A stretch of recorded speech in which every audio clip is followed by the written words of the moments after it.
Bom, então, boa noite a todos. Hoje é dia 28 de abril de 2020. Está no ar, mais uma vez, a TV AIDA, com mais um seminário online, ou webinar, como preferir chamar, falando sobre Covid e desafios ao direito do seguro. Vale lembrar, os nossos seminários têm sido todas as terças e quintas-feiras, às 19 horas, uma iniciativa da atual diretoria da AIDA Brasil, sob a presidência do Dr. José Armando da Glória Batista. O título do evento de hoje se propõe não apenas a analisar o cenário atual, mas também projetar um pouco do futuro. Diz o título: a mediação online pode ser um caminho para reduzir os conflitos pós-pandemia? Eu sou Juliano Ferrer, primeiro vice-presidente da AIDA Brasil, e nós teremos como debatedoras a doutora Vivian Liz, presidente do GNT de Solução de Conflitos da AIDA Brasil, doutora Ana Marcato, vice-presidente do mesmo GNT, e doutora Viviane Teodoro, membro do GNT de Solução de Conflitos da AIDA Brasil. Nós agradecemos a presença de todos e, antes de iniciar os debates, seguem alguns recados. Primeiro, que se você está assistindo pelo YouTube, pelo canal da AIDA, pode também assistir através do Facebook na página da AIDA. Pode ser encaminhadas as perguntas através do chat do YouTube. Eu já estava, inclusive, aqui prestando atenção, o pessoal dando boa noite, já dizendo oi para todo mundo. É muito interessante essa interação e, na medida do possível, das perguntas e dos comentários que vierem, eu fico encarregado de aqui encaminhar para as nossas debatedoras. Esse é um programa que está acontecendo ao vivo agora, mas depois ele fica gravado e disponível lá no canal do YouTube da AIDA. Vamos iniciar agora, primeiramente com 10 minutos para cada uma das debatedoras, pela Vivi. A Vivi pretende nos passar um cenário da segurança jurídica da mediação online e os seus requisitos. Boa noite, Vivi. Seja bem-vinda e a palavra é sua. Boa noite, Juliano. Obrigada. Queria agradecer também à diretoria da AIDA por dar essa oportunidade de hoje à noite nós conversarmos sobre um tema tão essencial nos dias de hoje. Queria agradecer também as minhas amigas e parceiras, Ana Marcato, Viviane, Teodoro, que estão aqui hoje e se prepararam muito bem sobre o tema, que é, no mínimo, instigante. Bom, eu queria começar refletindo sobre a pergunta do nosso encontro de hoje, se a mediação ela é um instrumento útil e que pode mitigar os conflitos pós-pandemia, e queria já responder com uma provocação. Eu entendo que a mediação ela pode ser utilizada já e agora, e não apenas quando a gente voltar para as nossas rotinas, quando acabar o isolamento, a quarentena. Por que eu digo isso? No sábado à noite, eu assisti uma entrevista com o filósofo Luiz Felipe Pondé, e ele me falou uma frase que ficou martelando na minha cabeça e também no meu coração em relação ao tema da nossa live de hoje. Ele disse: a pandemia é um laboratório natural de experimentação de virtudes. Eu acho que isso é muito importante porque a mediação ela entra também nesse laboratório de experimentação, já que ainda nós temos pouca experiência com esse método adequado de solução de conflitos. Então, o que eu quero passar com essa mensagem inicial é que todos que estão nos assistindo, a mudança é agora. Nós, advogados, operadores dos contratos de seguros, técnicos, comerciais, nós precisamos mudar o nosso comportamento para iniciar a introdução ou não de uma mediação nos nossos conflitos.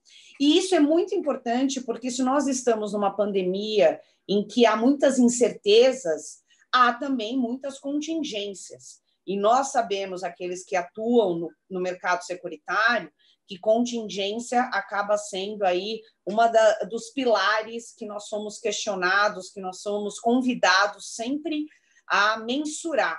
Então, se nós deixarmos para resolver todo o acúmulo de conflitos que já surgiram, que vão surgir e ainda poderão se estender pós-pandemia, acho que a gente pode aí estar cometendo um crime de omissão. O crime nunca é de omissão, mas neste caso eu apelo para esse conceito em razão aí da necessidade da aplicação da mediação.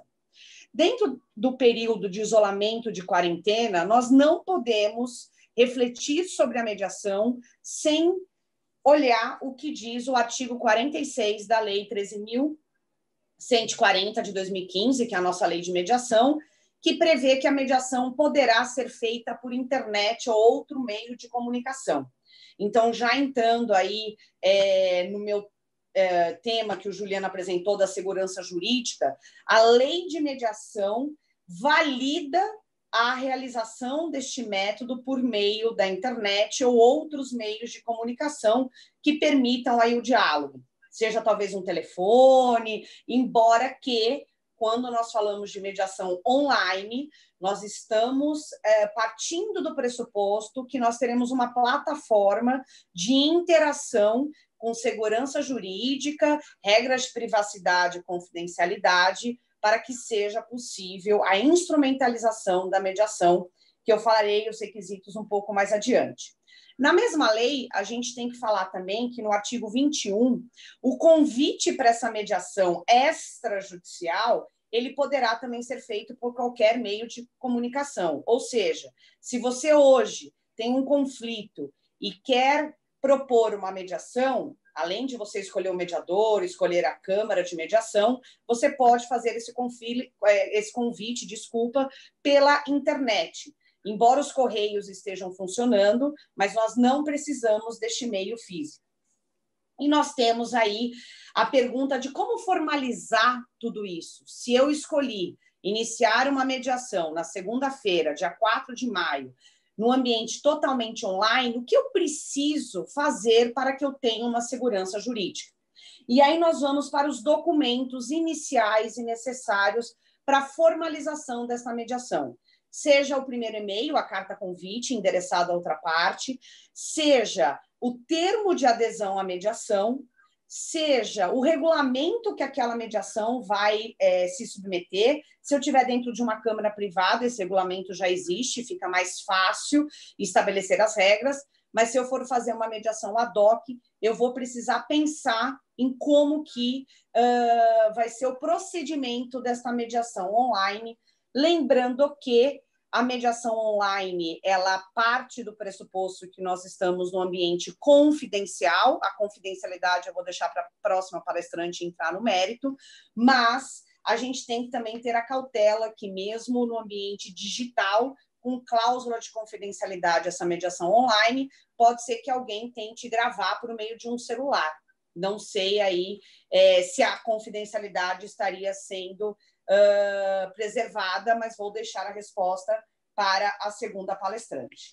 Feito todos esses documentos, nós precisamos assiná-los. E hoje, muitas empresas e pessoas físicas contam com diversas plataformas de assinaturas digitais que são acessíveis, e não apenas assinaturas digitais, como também assinatura de documentos por meio de Adobe Acrobat, PDF, ou o IP do computador. Então, nós já temos hoje tecnologias que nos permitam iniciar uma mediação estritamente online, se assim o desejarmos, no dia 4 de maio, um exemplo. Entrando na nossa seara dos conflitos do contrato de seguro, a gente vem aí na reflexão se eu tendo todos esses termos jurídicos, se a mediação online seria aplicado para os nossos conflitos securitários hoje, amanhã ou pós-pandemia. Ouso levantar que o nosso contrato de seguro ele ventila diversos critérios legais, regulatórios, e que tem aí um movimento muito grande de interpretação dos clausulados. Se nós formos para o seguro-saúde, nós temos a resolução da ANS 543, salvo-me, 453, desculpa, que disciplinou que mesmo as apólices que não teriam coberturas para tratamento de saúde do Covid-19, elas teriam que ter. Muitas seguradoras também flexibilizaram, mas nós temos também a análise de que pandemia, catástrofe, crises dessa natureza podem ser riscos excluídos da apólice. E aí alguns de vocês podem perguntar, Vivian, mas isso seria objeto de uma mediação? Eu entendo que sim, porque a mediação ela é um ambiente, ela é um palco em que essas discussões vulneráveis, questionáveis, ou até mesmo com a certeza do seu direito, elas não são garantidas, os efeitos dela pós-pandemia, se nós terceirizarmos tudo para o Poder Judiciário ou para um tribunal arbitral. Então, entendo que mesmo essas questões delicadas ou até mesmo com teses jurídicas fortes, elas cabem à mediação se a necessidade for de resolver esses conflitos. Além disso, na mediação online, para que se tenha segurança jurídica, Juliano, e aí passando os últimos elementos de como elaborar essa segurança jurídica, eu entendo que o mediador, escolhido por ambas as partes, e as partes acompanhadas dos seus advogados, vão precisar estar em um ambiente seguro. E o que eu quero dizer com isso?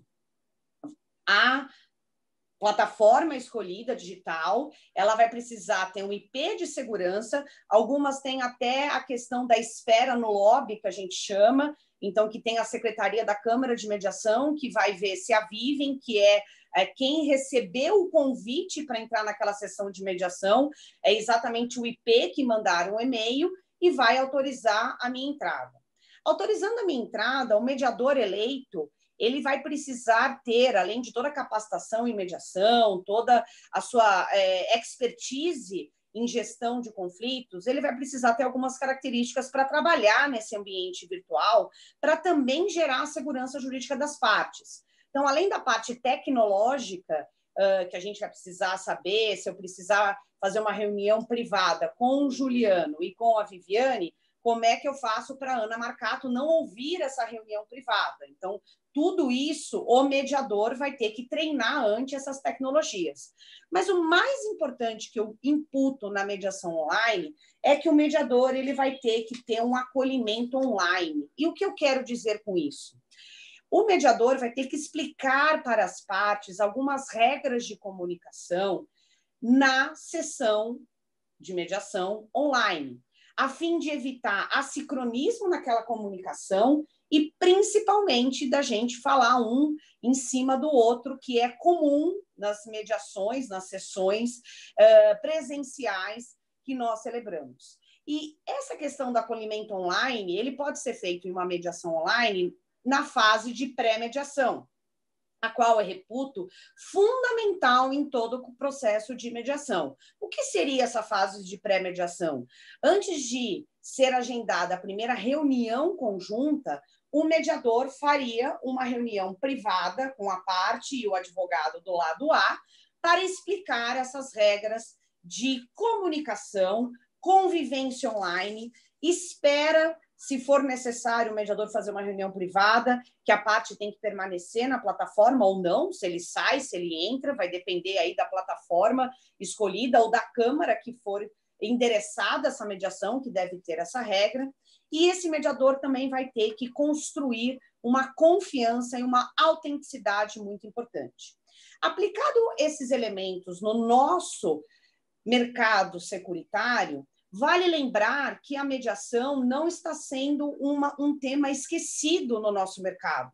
Nós tivemos a resolução 382 de 2020, que no seu artigo 7º, inciso 6º, traz expressamente a mediação de conflitos praticada pela ouvidoria, e nós tivemos ainda mais recentemente, no dia 15 de abril agora, a SUSEP recomendando e publicando no seu site a recomendação, a utilização de 2 empresas subordinadas pela SUSEP para aplicação da portaria número 15 da Secretaria Nacional do Consumidor, que nada mais dispõe sobre o site consumidor.gov.br.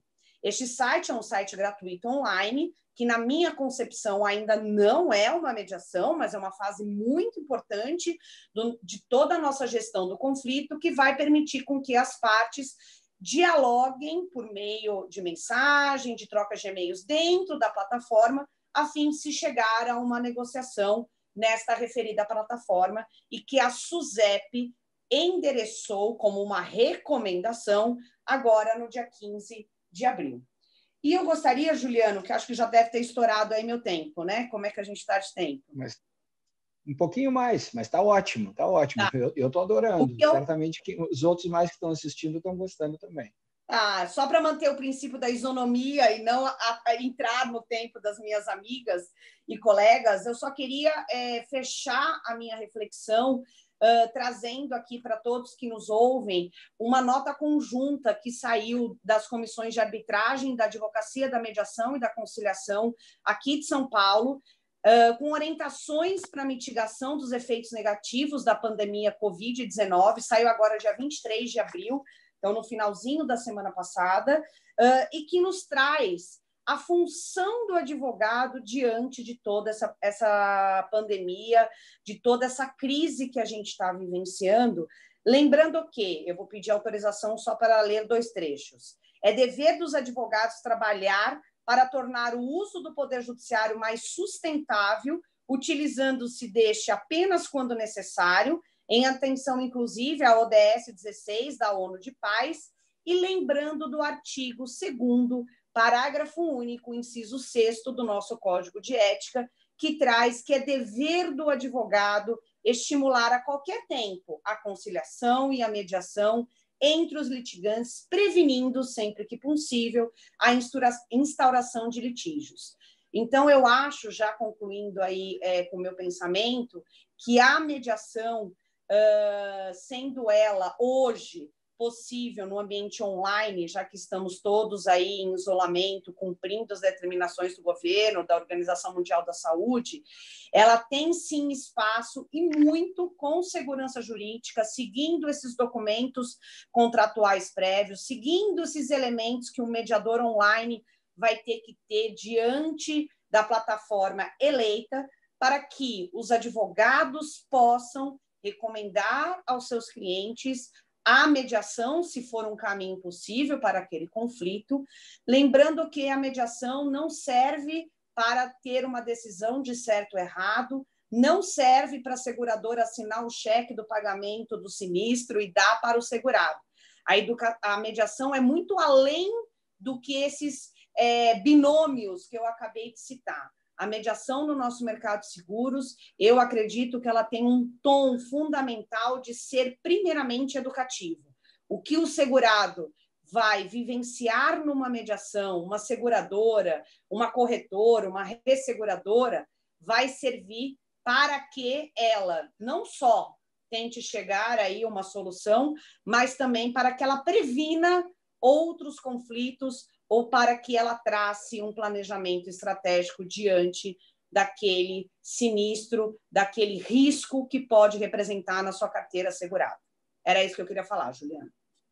Vivian, muito obrigado. Eu achei extremamente interessante e tu me auxilia, me dando um gancho, porque eu fiquei extremamente curioso quando tu pincelaste o tema da confidencialidade.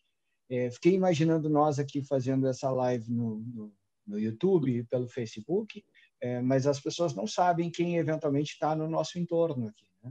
Parece que nós estamos sozinhos nesse ambiente, mas eventualmente não estamos sozinhos nesse ambiente. E eu fiquei muito curioso, Ana Marcato, eu passo a palavra agora, para saber o que tu nos traz sobre o tema da confidencialidade e traz também, pelo que sei, comentários ao projeto piloto do Tribunal de Justiça de São Paulo sobre o tema também, né? Boa noite.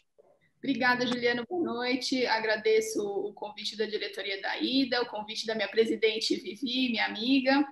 E, realmente, a tarefa de falar sobre a confidencialidade não é das mais fáceis, e eu vou confessar para vocês que eu vou trazer mais desassossego do que compreensão para vocês. Vou trazer aqui muitos alertas e muitos cuidados que eu acho que os advogados vão precisar ter, mas essa é uma temática das mais difíceis e, realmente, como essa utilização exponencial do ambiente virtual, ela é muito nova, né? A gente vai agora começar a operacionalizar isso, eu tenho mais dúvidas do que respostas, confesso. Mas eu queria só dar um passo atrás para deixar claro o porquê da necessidade e da importância da confidencialidade, né? Eu acho que é sempre bom a gente voltar para isso e retomar esse passo, porque a mediação, mesmo sendo feita de maneira online, ela obviamente não pode prescindir da atenção aos princípios que norteiam a mediação, né?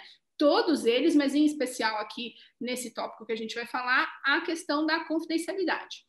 A gente sabe que a mediação ela é qualitativamente muito boa quanto maior for a abertura e a transparência das partes, né? Então, essa abertura e essa transparência, elas acabam demandando um alto grau de compartilhamento das partes, uma exposição de eventuais fraquezas das partes, seja pessoal, seja com relação ao tópico específico objeto da mediação, né? Questões de segredos industriais, por exemplo, ou questões outras objetivas envolvendo o contrato que se discute, né?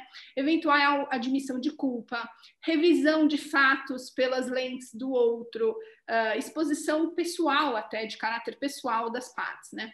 Então, essa abertura e essa transparência, elas serão maiores tanto quanto maior for a possibilidade de confidencialidade que as partes tiverem resguardadas, né?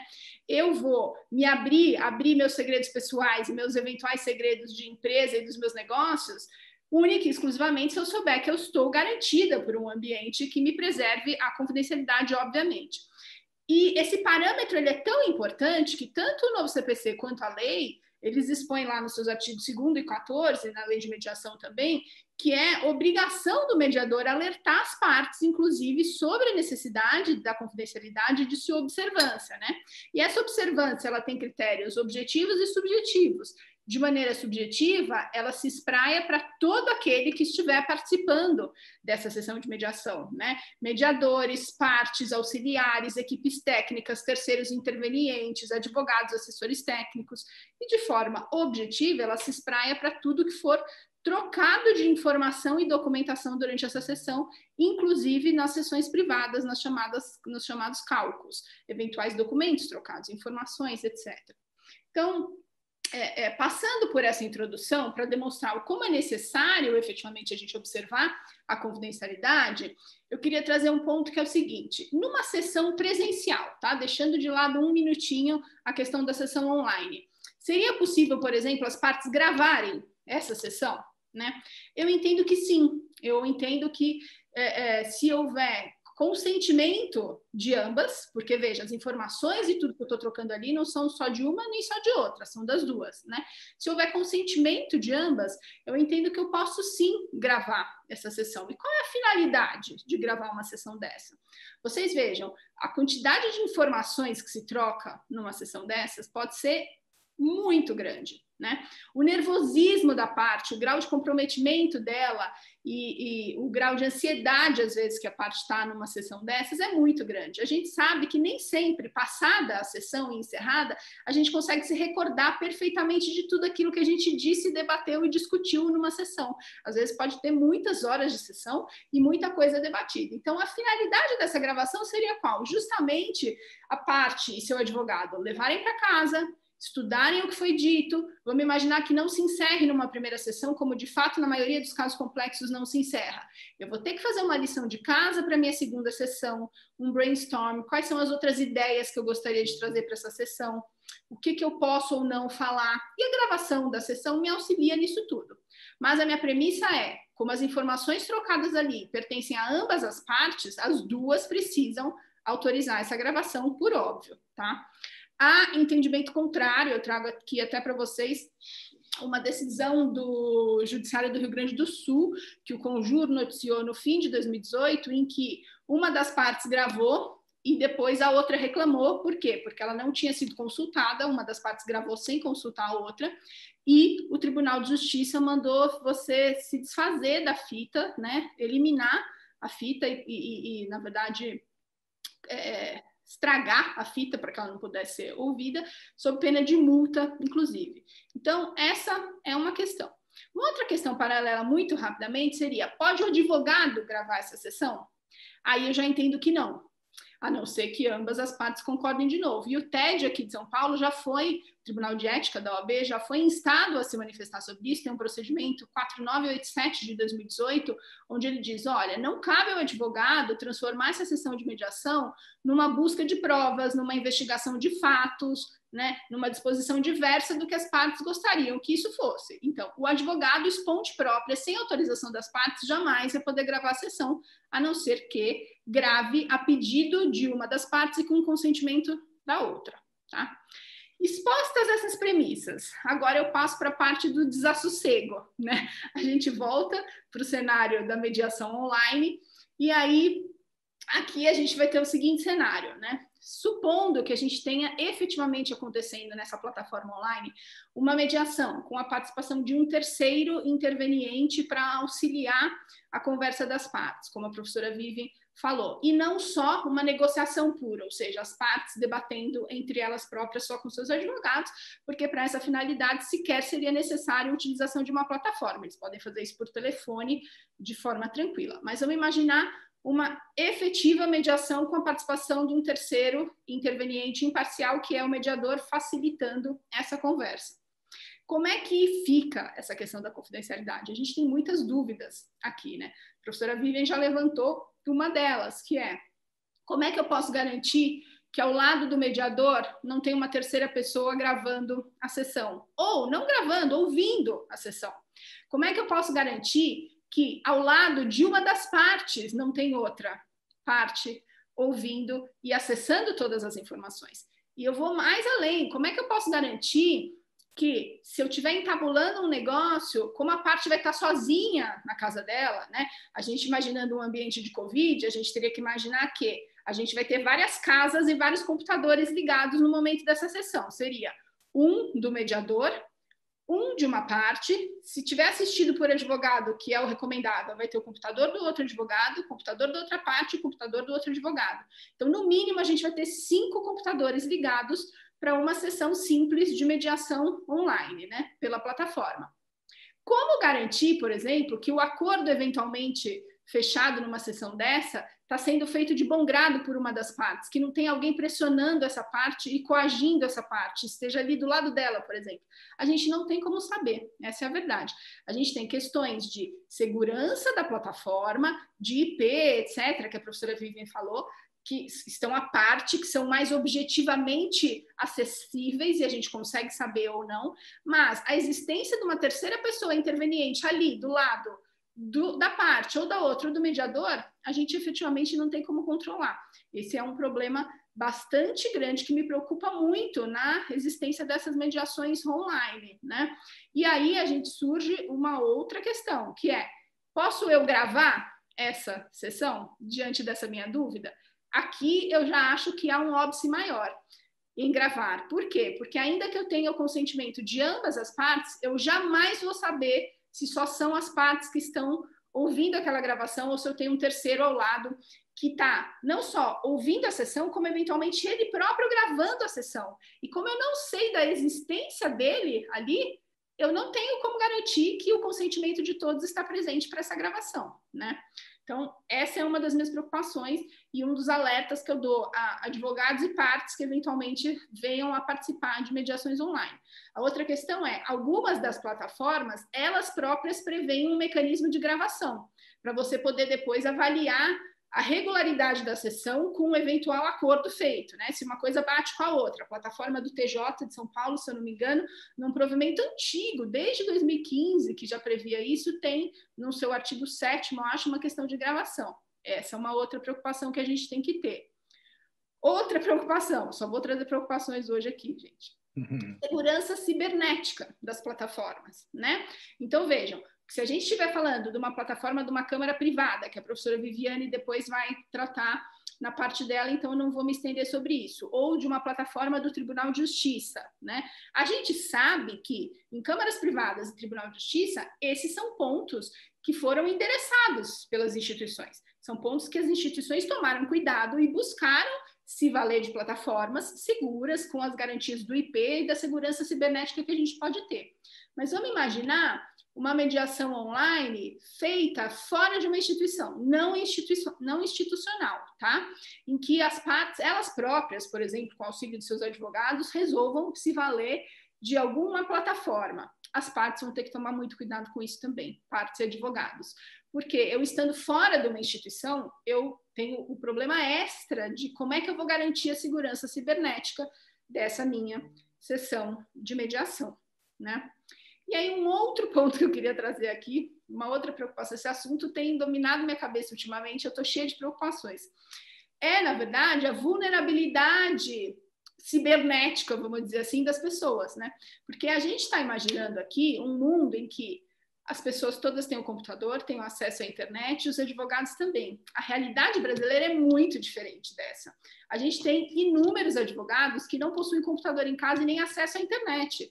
A gente sabe de muitos advogados que trabalham nas salas da OAB, dos tribunais de justiça, né? E dos fóruns. Então, isso é um ponto, vamos dizer assim, institucional e social que me preocupa nessa questão da mediação online. Eu acho que, como a professora Vivian falou, ela é inevitável, né? Ela, em épocas de Covid, não tem como a gente se afastar dessa situação. Eu acho que muito útil, pode ser qualitativamente muito interessante, mas os cuidados que você tem que ter, tanto no aspecto social, que a professora Vivian falou, né? De como sensibilizar a parte, fazer a parte entender, etc. Esses são cuidados muito importantes. Mas os cuidados também na utilização da ferramenta são muito importantes e eu acho que a gente tem um plus de dificuldade aqui quando a gente está falando disso, né? Então, para aquela parte que eventualmente não tenha computador em casa, não tem acesso à internet, esse método, ele está praticamente vedado para ela, né? Ou vamos imaginar uma parte que seja bastante vulnerável, que sem o seu advogado ao lado, ela não saiba acessar a plataforma, ela não saiba entrar e começar a fazer o procedimento, né? E aí, se você precisa do advogado ao lado dela, como é que você vai fazer isso com isolamento social? Nos dias de hoje, não está sendo possível, pelo menos nesse mês que a gente vive. Não se sabe de amanhã, semana que vem a coisa pode mudar, mas hoje não é possível. Então, essas questões têm me atormentado bastante. Eu peço desculpas aqui por trazer tantos tormentos meus, mas é que é um assunto que a gente precisa debater, né? E que precisa trazer para esse cenário.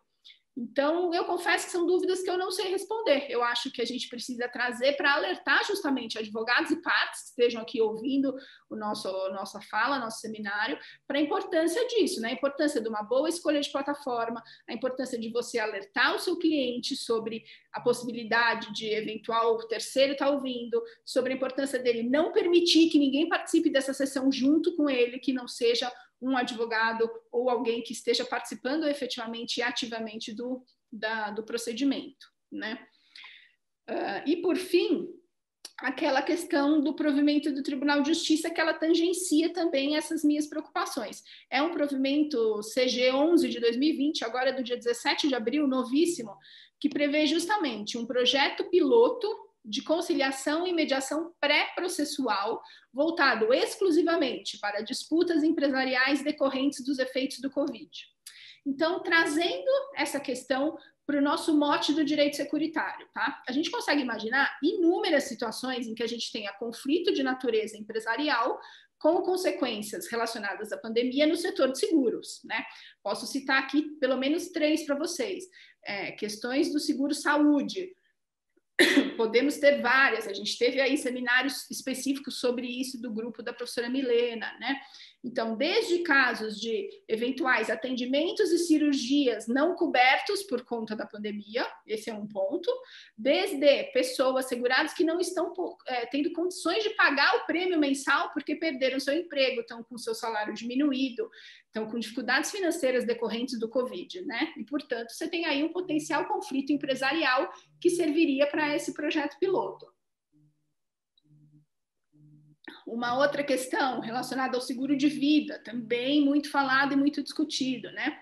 Se eu tiver uma morte decorrente dos efeitos da pandemia, a gente pode sim ter discussões sobre a cobertura ou não de um contrato de vida para mortes decorrentes de pandemia, né? Vai depender, claro, de que tipo de contrato é, qual é o momento da contratação, são muitas as questões, mas são questões potencialmente resolvíveis por meio desse projeto piloto, né? E, por fim, a questão de seguro-garantia, também muito comum, né? Seguros feitos para garantir, por exemplo, a construção de uma obra, né? E aí você tem, por conta da pandemia, um desequilíbrio econômico-financeiro do contrato e você necessita aí tratar com a sua seguradora e acionar o seguro. Mas, enfim, eu sei que eu estou aqui, acho que quase no meu limite, eu vou encerrar trazendo as minhas preocupações com relação a esse projeto piloto. Ele é aplicável às questões de seguro? Sem dúvida nenhuma. As minhas dúvidas aqui são mais no seguinte sentido: era necessário a gente criar uma burocracia nova de um projeto piloto para atender os casos do Covid? Não, absolutamente desnecessário. Esse provimento poderia não existir, a gente estaria na mesma situação que a gente está hoje. Por quê? Porque a possibilidade de você, esse provimento, claro, prevê que tudo seja feito de forma online, tá? A possibilidade de você fazer isso de forma online já estava prevista no provimento inicial do Tribunal de Justiça, que tratou das questões do Covid logo que a pandemia começou, tá? Depois, o Sejusc extraprocessual, ele está lá para qualquer um acessar, independente desse projeto piloto ou não. Então, as seguradoras já poderiam ir até lá para tratar disso sem nenhuma dificuldade, tá? E mais, esse projeto, ele cria um duplo passo. Você primeiro precisa acessar um juiz para fazer uma tentativa de conciliação perante o juiz, com todos os problemas envolvidos da confidencialidade de uma mediação feita na frente do juiz, tá? Que não me parece adequado também. Sendo infrutífero esse passo de conciliação, aí sim você teria acesso ao passo da mediação. Então, veja, você cria uma burocracia extra que hoje já não é necessária. Hoje, você quer uma sessão de mediação no Sejusc pré-processual, você vai lá e acessa o Sejusc direto, tá? Então, o que eu queria dizer para concluir todas essas minhas angústias que eu trouxe aqui? A mediação online, ela é sim necessária, ela vai ser sim uma ferramenta muito bem-vinda. Esse projeto piloto me parece desnecessário, acho que cria uma burocracia extra que a parte não precisa passar por ela pode direto acessar o Sejusc. As questões de confidencialidade são muitas, as preocupações são muitas, inclusive de acesso à ferramenta, né? E cabe, claro, aos órgãos do Tribunal de Justiça, às câmaras e aos advogados endereçarem essas preocupações com os seus partes. Não vão ser todas as pessoas que vão conseguir ter acesso, infelizmente, a essas ferramentas de maneira adequada, mas ela tem que estar aí para atingir o maior número de pessoas que seja possível. E aqueles que eventualmente ficarem excluídos da utilização vão ter que se organizar de uma outra maneira. Mas, para os que forem utilizar, peço muito cuidado e muita atenção aos advogados, especialmente, que vão se utilizar da plataforma para atingir esses cuidados, especialmente com relação à confidencialidade. Eu agradeço, Juliana, acho que eu já ultrapassei bastante meu tempo e não quero tomar o tempo da Dani. Extremamente interessante, Ana, e eu fico imaginando que tipo de estrutura se precisa ter para ter essa segurança e essa confidencialidade, né? Eu entendo muito pouco de tecnologia, mas da minha forma aqui, imaginei uma câmera 360 graus, para pelo menos saber se naquele ambiente não tem mais ninguém. Mas é um devaneio meu. Eu prefiro ouvir a Viviane Teodoro, boa noite, Viviane, que vai nos trazer a visão geral das câmeras de mediação online, seu funcionamento e adaptação. Quem sabe ela nos traz alguma notícia com relação à tecnologia que estão usando, não sei. Bom, boa noite, Juliano. Queria agradecer a Ida, primeiro por deixar esse canal aí para o debate, que é um tema interessantíssimo, ainda mais diante das restrições que nós estamos vendo. A nossa presidente Vivian, a professora Ana, mais que colegas são amigas. Bom, falando um pouquinho das câmaras. Quando a gente fala que as câmaras... uma câmara ela é de arbitragem e ela é de mediação. Hoje, a arbitragem, como você acaba lidando com players de fora, as câmaras são preparadas para esse meio online. Então, o que a gente tem visto? A maioria das câmaras, em especial as grandes, soltaram resoluções administrativas tentando regulamentar o que vai acontecer. Então, você tinha também casos, os processos físicos, procedimentos físicos, e regulamentando o que ia acontecer. Bom, o CAN-CCBC, que é a Brasil-Canadá, que é uma grande câmara aqui de São Paulo, ela soltou uma resolução que é a 39/20, que permitiu que todos os procedimentos em curso na Câmara, quer seja arbitragem, quer seja mediação, sejam conduzidas de forma 100% remota, tá? Eles têm as salas de audiência, elas são equipadas com plataformas, Webex, telefones preparados para conferências. Então, isso já era o que a Câmara já tinha essa estrutura.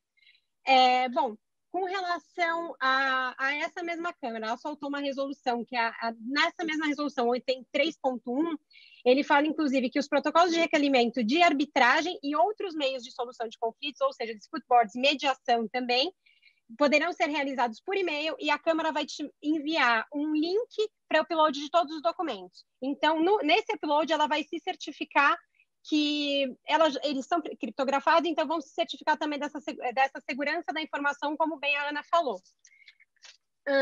A Fiesp, que também é uma grande Câmara, ela suspendeu todos os prazos físicos, mas todos os processos eletrônicos estão tendo seu curso normalmente. Aqui uma ponderação, inclusive, nós vemos no TJ que nós estamos há mais de um mês, com tudo suspenso e tudo parado, os processos, a maioria suspensos, e você vê as câmaras arbitrais, que também tem a mediação, tocando normalmente. Então, isso está seguindo. Então, você tem uma economia de tempo, você tem economia de dinheiro, porque o litígio é caro, como a seguradora sabe, reserva também dá muito dor de cabeça para a seguradora.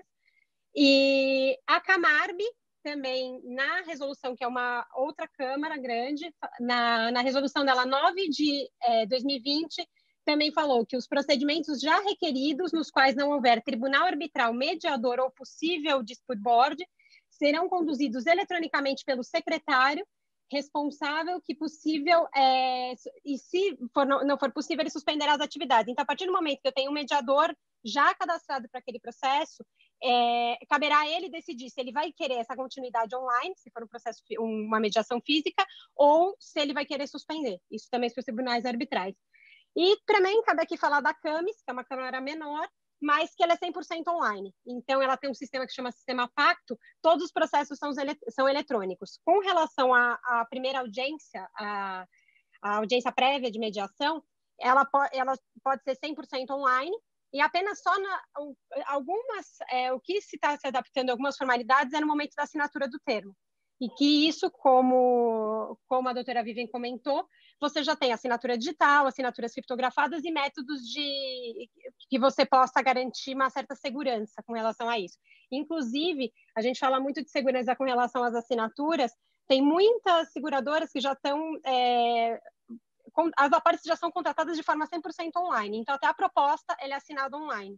Então, até onde a gente tem, às vezes, medo demais de como isso vai acontecer, de como se a assinatura é válida ou não, a gente já está fazendo contratos dessa forma, tá? Bom, vou passar para o meu segundo tópico. A doutora Viu comentou sobre o consumidor.gov, que é uma plataforma de conciliação e talvez de mediação. Eu vou comentar de algumas plataformas privadas, são startups e lawtechs, que cuidam de mediação online e conciliação.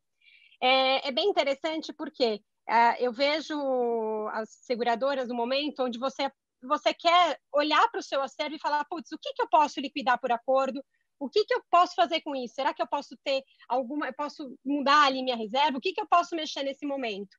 Essa é uma boa forma de você poder tentar conversar, você tentar o contato com as partes. São plataformas organizadas, algumas delas você inclusive manda carteiras de processo e falo que a própria plataforma ela vai cuidar de contactar os segurados e ver se aquela mediação é possível. Eu vou dar alguns exemplos, tá? Uma chama Acordo Fechado, que é ligada à FGV do Rio, então, ou seja, você vê que tem órgãos muito grandes por trás. Uma chama Juster, a outra é Melhor Acordo, essa daí totalmente automatizada, tudo robô, é bem interessante. Acho que a gente precisa de praticamente mais uma aula só para falar disso. A mediação online, que as empresas podem mandar as carteiras delas, que elas selecionam para acordo, e essas partes vão cuidar, vão fazer a gestão dessas carteiras. O Sem Processo, que é exclusiva para advogados, então o advogado que vai utilizar a plataforma para poder instaurar aí essa mediação. O Acordo.net e a Legal, que também é uma outra startup de mediação, que ela é ligada ao Reclame Aqui. Um case interessante, nós estamos vendo tudo que está acontecendo com o direito do trabalho. O TRT do Paraná disponibilizou ele criou uma ferramenta de mediação online para que o empregador e o empregado possam tentar conversar e tentar chegar a um meio termo ali. O formulário, as audiências ocorrem tudo pela plataforma, e o formulário está disponível no próprio site. Bom, me coube também trazer um pouquinho do que está acontecendo lá fora, sobre o Covid, sobre o que está se pensando lá fora. Bom, quando eu estou falando de Estados Unidos e Europa, a mediação ela é bem difundida, então não é tão novo para eles quanto começou a ser para a gente. Acho que depois da lei a gente também já começou a se acostumar com o assunto.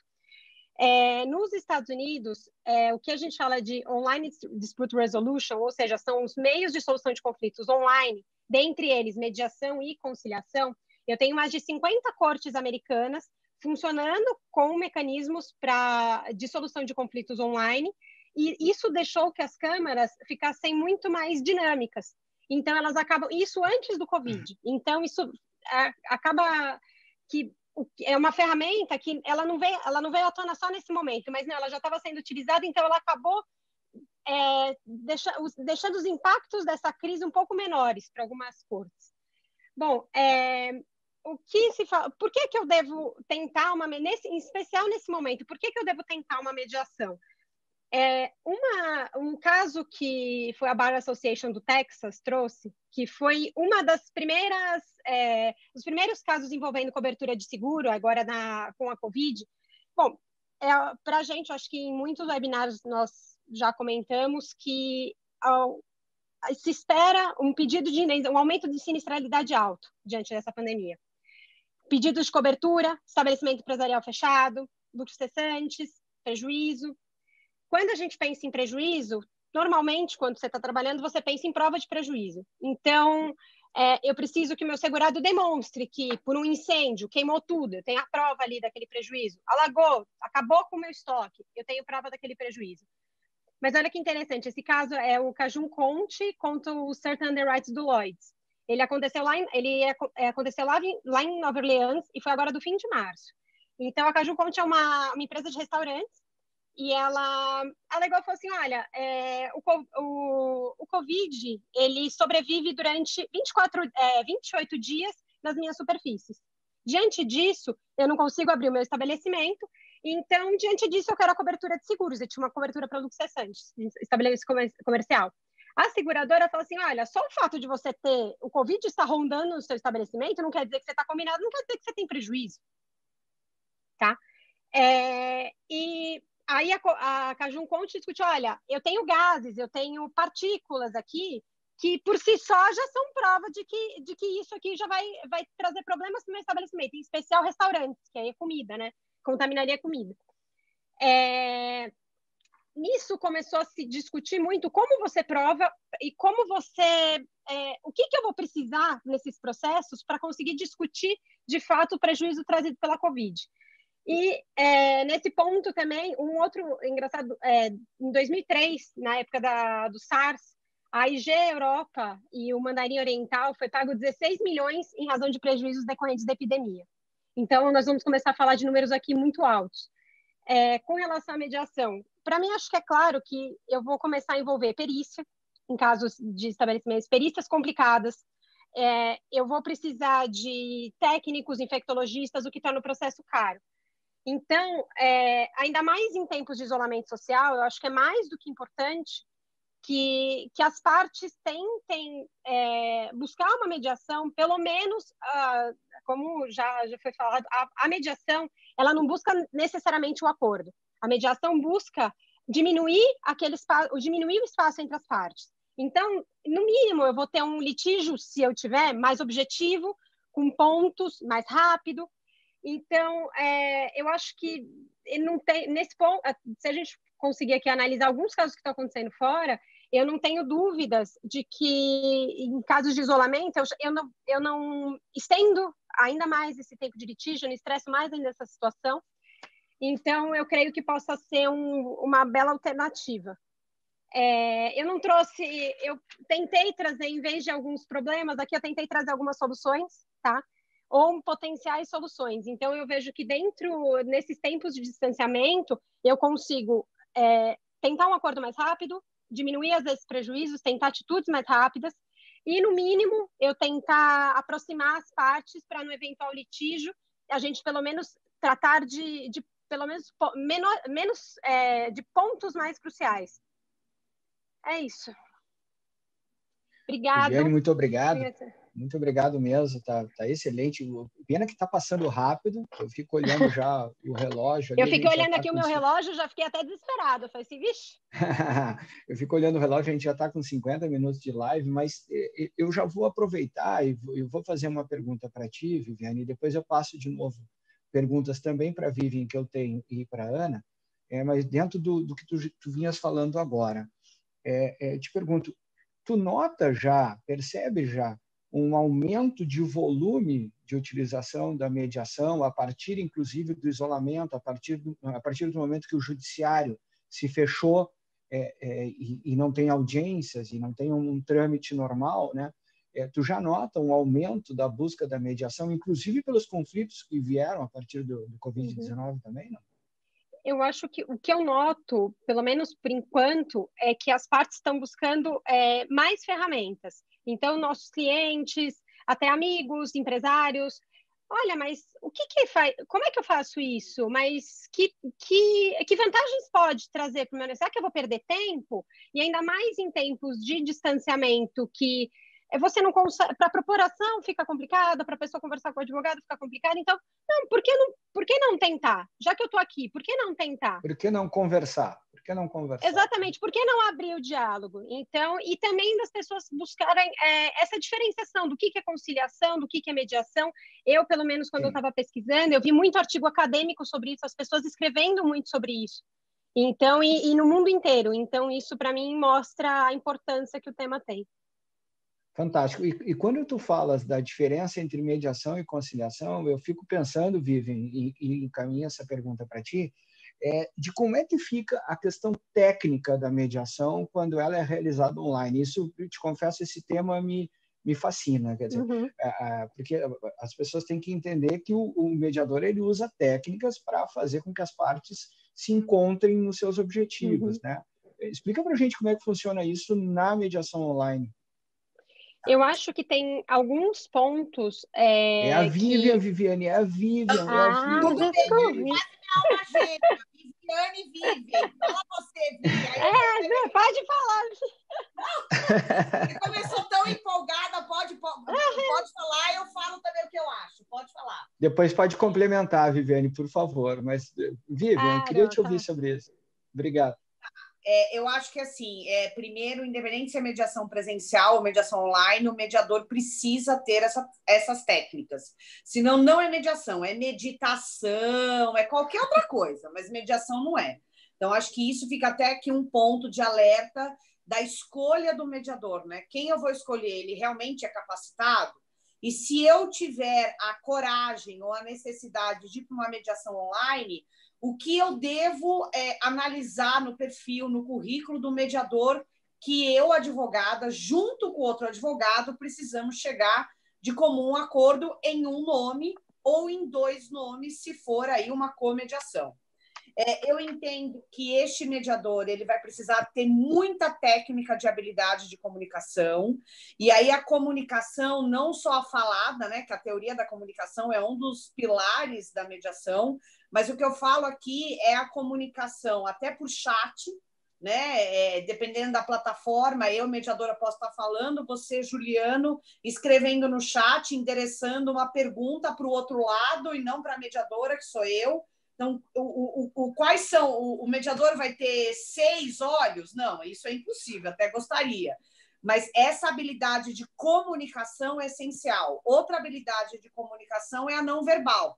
Né? A gente, antes aqui de começar a nossa live, o Juliano até fez um teste perguntando para a gente se dava para ver para onde ele estava olhando.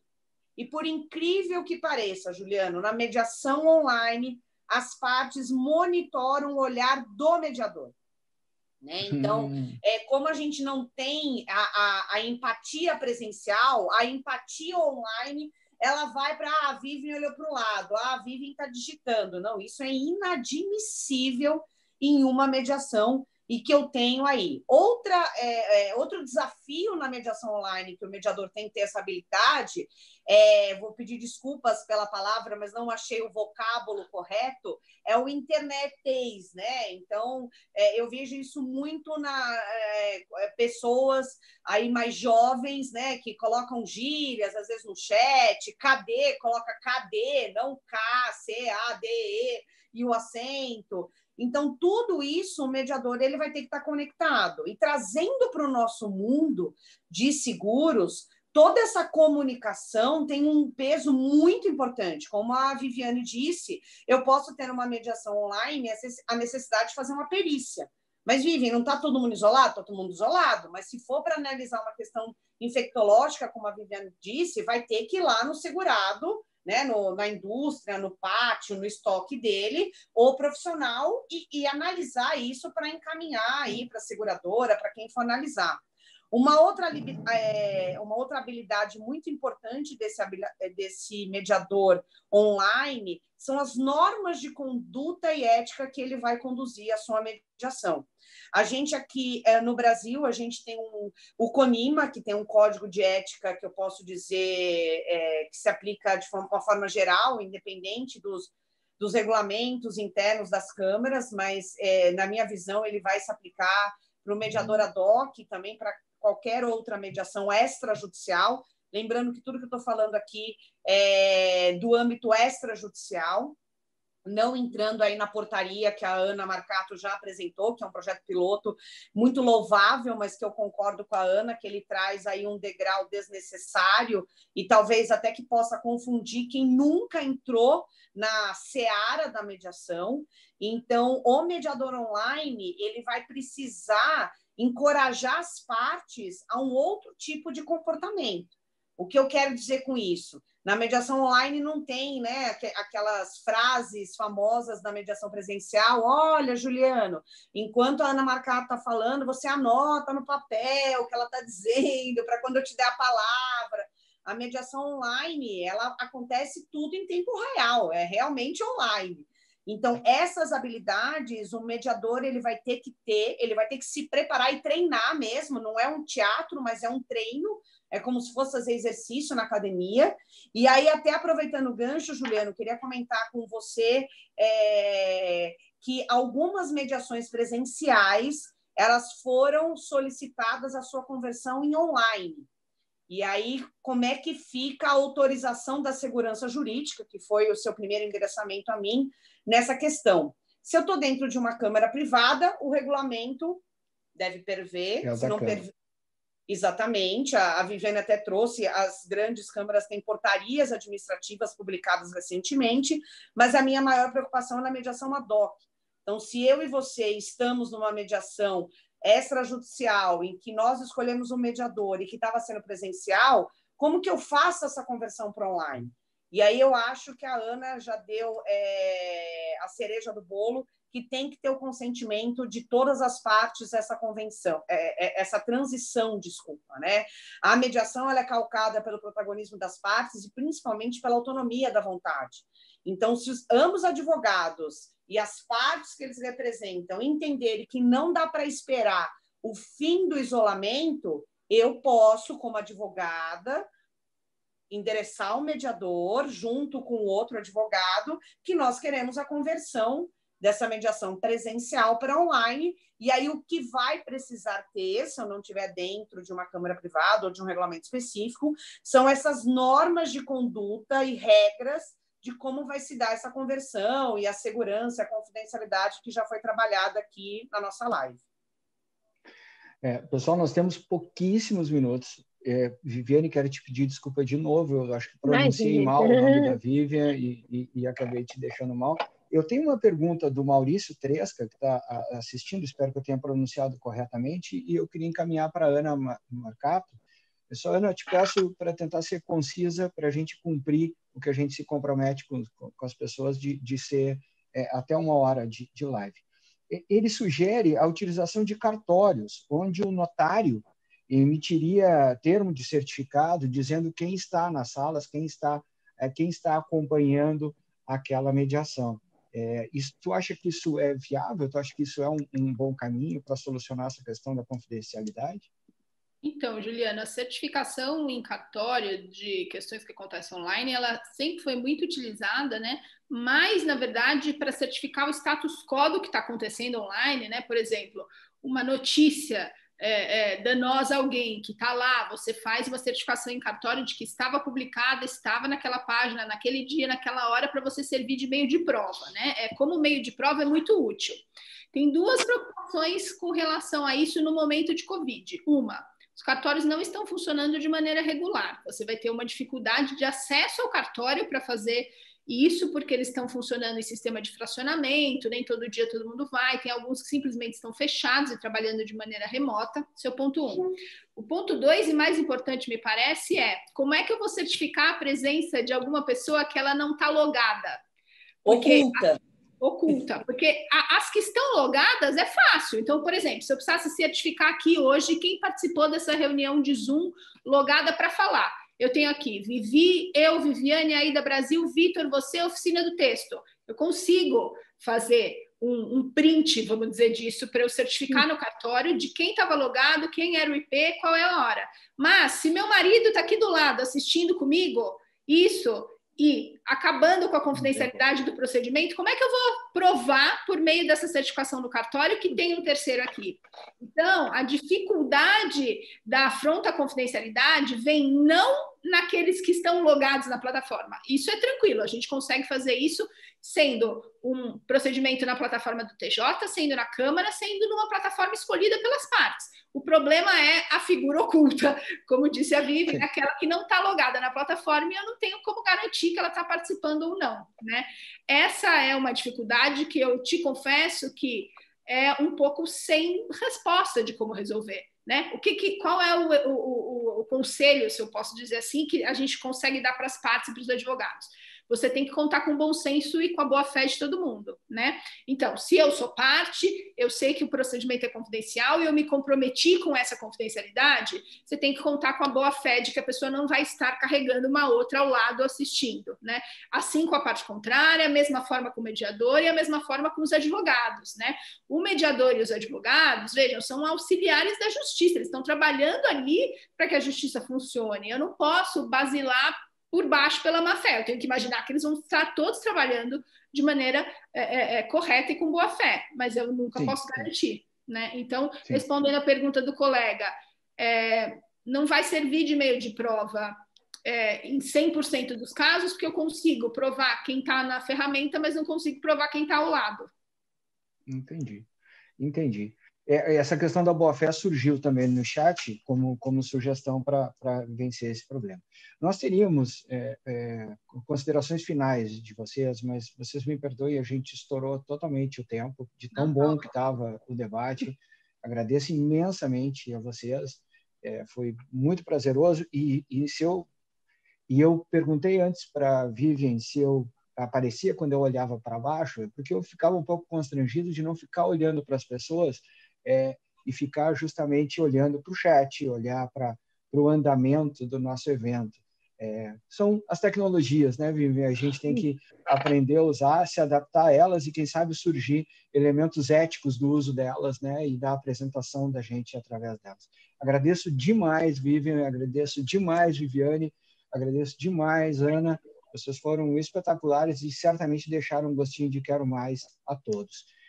A TV Aida fica por aqui, então, pessoal, agradecemos de novo formalmente às palestrantes e a todos.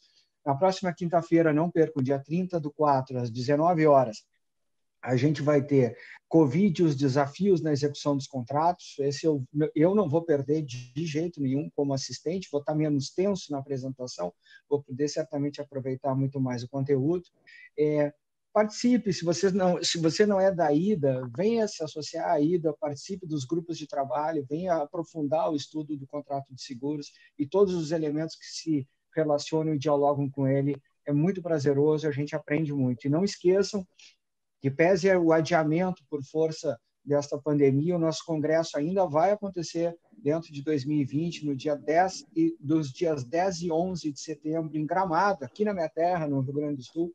As inscrições ainda estão abertas para o Congresso e convido a todos para participar. De novo, muito obrigado, Vivian, muito obrigado, Viviane, muito obrigado, Ana. Foi incrível e foi um prazer para mim acompanhar vocês nessa conversa. Tchau, tchau. Obrigada, boa noite. Obrigada, boa Boa noite. noite.